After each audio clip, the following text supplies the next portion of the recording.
Sådan. Og skal vi starte med den her? Ja, lad os starte med den, der hedder stegt flæsk og sour cream. Denne YouTuber.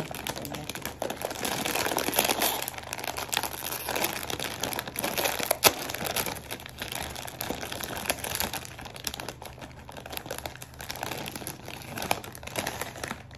Så nu smager vi simpelthen på YouTuber chips.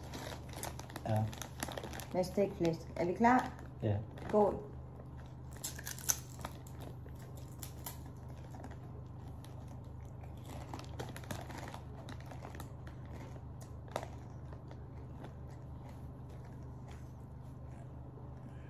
Er den god?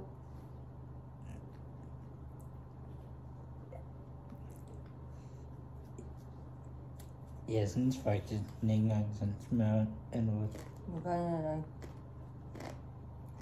Og den er lidt kedelig, ikke også? Hvor? Den er lidt kedelig. Ja. Ja. Ikke god YouTuber. Find en anden.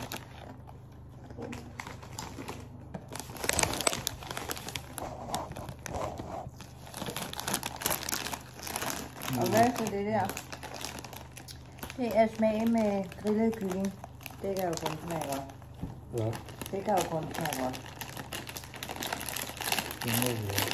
Ja, det prøver.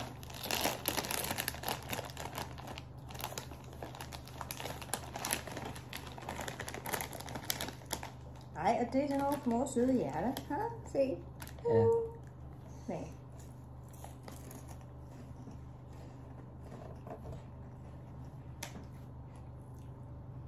Hvad synes du?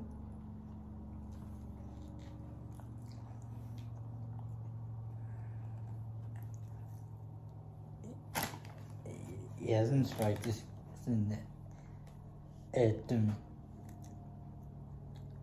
at de nærmest slet ikke smager noget som helst. Ej, de er faktisk mere kedelige end de andre, ikke også?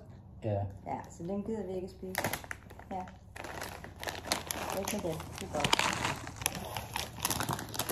Og hvad spiser vi så? Ohøj chips med smagen af chili mayo. Jo.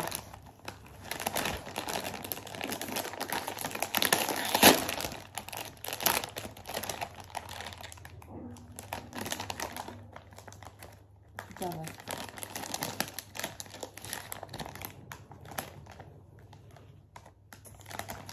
Ja, de er ikke engang nogen pæne former, vel? De har bare sådan en lille. Ja. Er du klar? Skål.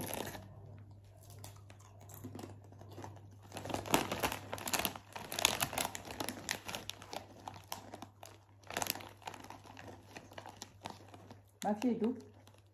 Hvor? Hvad siger du? Er det godt? Den er lidt stærk. Den er faktisk den bedste. Men ja, den er lidt stærk. Ellers så smager den godt. Ja. Men den er lidt stærk. Altså, ud af de tre vil jeg smage, så den der med chili mayo, den er altså den bedste. Men ikke bedre end alle de andre. Jeg vil nok sådan sige det, sådan, hvor den her var den bedste. Du kunne bedst lide stegt flæsk? Ja. Okay. Så er det godt, der er en pose til os hver, hva'? Jeg tager chili mayo, du tager stegt flæsk. Ja. Godt. Og ja, det var jo så bare det. Det var så bare det. Nu har vi smagt det. Ja, og man kan jo faktisk sådan gå ind på hjemmesiden og stemme på chipsene. Det kan man. Og det gør vi nu. Vi stemmer på dem.